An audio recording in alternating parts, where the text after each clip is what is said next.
la marche vient de se terminer ici au stade omnisport de Toket avec cette apothéose inédite. Alors nous commençons bien évidemment avec monsieur le commissaire général des Radio édition 2024. Bonjour monsieur le commissaire. Bonjour. Alors, atypique? Atypique, exactement. Atypique Média. Atypique Média. Et donc, la première question, à la fin de cette marche fort courue par une population de Bafoussam, est venue même d'ici et d'ailleurs, quelles sont les impressions de monsieur le commissaire des radios? Mes impressions sont très bonnes. C'était une marche sportive très impressionnante. Et Bafoussam, dans les artères de la ville de Bafoussam, les radios se sont déployés sur tous les artères de Bafoussam afin de montrer le volet sportif des rencontres, d'échanges, découvertes de la région de l'Ouest. Le côté social de l'événement, le côté sportif de l'événement, qu'on puisse être vraiment en synergie avec la ville de Bafoussam qui accueille les radios pour la deuxième édition. Bon, nous remercions également notre partenaire les Boissons du Cameroun qui ont sponsorisé cet événement et puis avec les t-shirts, la boisson et tout. Vraiment merci aux partenaires Boissons du Cameroun pour cette activité. Aujourd'hui, nous avons un programme hyper chargé en termes de sport. Nous aurons les compétitions sportives, les finales des compétitions. D'abord la compétition, ensuite les finales avec le e-sport qui va se tenir aujourd'hui, avec la grande expérience Orange e-sport, qui est le partenaire Orange Cameroun qui va se déployer sur ce site de manière inédite, du jamais vu à Bafoussam. Ce sera tout à l'heure dans l'après-midi. Madame, monsieur, vous pouvez découvrir juste en arrière-plan l'ensemble des personnes qui ont fait le déplacement pour cette journée sportive. On vous a dit la balade, c'est à travers le micro de Atypique Groupe Média et nous allons juste à la rencontre d'une des personnalités qui a chapeauté cette marche. Suivez-nous et nous allons le surprendre avec une question et c'est un homme qu'on ne surprend pas toujours. Hein. Il saura vous dire en quoi consistait cette journée. Alors madame, monsieur, nous sommes là, vous pouvez observer, c'est le coach Florent qui a chapeauté l'ensemble des équipes qui ont fait ce déplacement. Et donc je vous surprends forcément, coach Florent, le micro d'Atypique pour les radios édition 2024. Comment s'est conçu l'ensemble de ces marches pour cette journée, la troisième journée des radios édition 2024? Mais écoutez, pour la marche en tant que telle, elle a été organisée dans le comité des sports. Nous avons ici la personne même qui a vraiment tout chapeauté, qu'on a vu pendant la marche, n'est-ce pas, en train d'essayer de régler les petits détails. Elle a vraiment tout cadré en tant que telle. Quelle révolution est dans le comité d'organisation. On sera sur les événements des sports collectifs à partir de jeudi. Le football, il y aura le football, le volleyball, il y aura la journée porte ouverte le dimanche avec l'athlétisme, il y aura les présentations de karaté et de Nambudo. Les maîtres de karaté et de Nambudo seront là pour faire des présentations. Aujourd'hui, la marche sur le comité même, le comité à l'intérieur de notre comité qui a organisé cela a été parfait, puisque au niveau de la sécurité, ça a été bien géré. Au niveau de l'évolution, le nombre de participants, on a eu un nombre quand même assez intéressant. Le sponsor nous a fourni les t-shirts que tout le monde a pu porter, arborer pendant l'ensemble de la marche, les Boissons du Cameroun.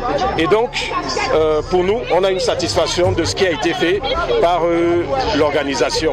On a eu l'accompagnement du ministère des Sports avec ses effectifs pour cadrer la sécurité pendant toute la marche. Ils ont régulé la circulation, on n'a eu aucun problème. On a eu l'assistance médicale, l'ambulance qui était là qui a suivi. Et donc pour nous, ça s'est très bien passé. Rendez-vous l'année prochaine pour la prochaine édition. Ce sera encore plus costaud, plus méchant. Une autre personne, et pas de moindre, qui était forcément à la tête de cette grosse organisation. Alors bonjour madame. Bonjour. Alors je vous surprends forcément, c'est le micro d'Atypique pour les radios édition 2024 sur la marche sportive qui s'est ouverte aux premières heures ici au stade de Toket de Bafoussam. Alors vous qui étiez à la manœuvre de l'organisation, pardon? Je ne suis même pas en tenue. Non, c'est pas un problème. Nous, on veut ressentir, quel est le ressenti de la fin de cette journée que vous avez commencé au pas de course, assurément. Concernant cette journée, nous étions très satisfaits de la mobilisation qui a été faite depuis ce matin. Madame, Monsieur, pour cette belle présentation sur la marche sportive, nous allons donc boucler cette journée avec l'une des dernières personnes qui a fait le déplacement depuis la Suisse pour les radios, plus spécialement sur la journée sportive. Lui, c'est le directeur général des journées qui va répondre à ce micro de Atypique.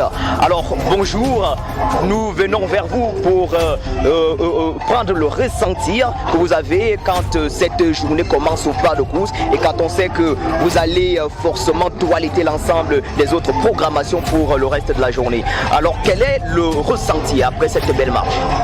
Oui, le ressenti c'est uniquement énorme. Ce que nous venons de découvrir ici à Bafoussam avec cette marche sportive. Vous savez, on l'a toujours dit, le sport c'est bon pour la santé. Et le sport c'est pas uniquement le sport professionnel amateur, mais la marche. Et nous avons eu des émotions fortes depuis ce matin avec les dirigeants qui étaient là, toute la population qui a participé à cette marche sportive. Alors quel est le reste de la programmation pour cette journée? Oui, aujourd'hui, avant de revenir à la programmation, je tiens déjà à dire, après la marche, nous avons eu en exclusivité la remise du drapeau au directeur du stade et au Toquette de Bafoussam et aussi au coordonnateur de la manifestation des RDO, Jean-Paul Fosso, pour tout le travail immense qu'ils ont fait. En tant que directeur de la Journée internationale du sport, vous savez aussi, le Cameroun devient la capitale mondiale du sport et de la culture en 2027. La première édition mondiale se passe au Cameroun et nous avons eu en exclusivité la remise du drapeau pour ce site parce que Bafoussam sera un site dans la manifestation. En revenant donc à votre question, la programmation, nous aurons cet après-midi le e-sport, sans oublier le talk show. Nous aurons la présentation en gros de cette journée internationale du sport, dialogue par le sport et la culture, en exclusivité. Alors donc nous prenons rendez-vous pour ce soir pour boucler la boucle. Et donc madame, monsieur, c'était à ce micro de présentation Steve Fouga pour le groupe média Atypique. Et nous avons fini cette belle tranche d'interview avec monsieur le directeur général des Journées internationales de sport. C'était donc pour vous, pour les radios, et l'histoire continue à ce micro de présentation. Découvrez le Radio à Bafoussam du 12 au 22 décembre 2024 et investissez à l'ouest la terre des opportunités.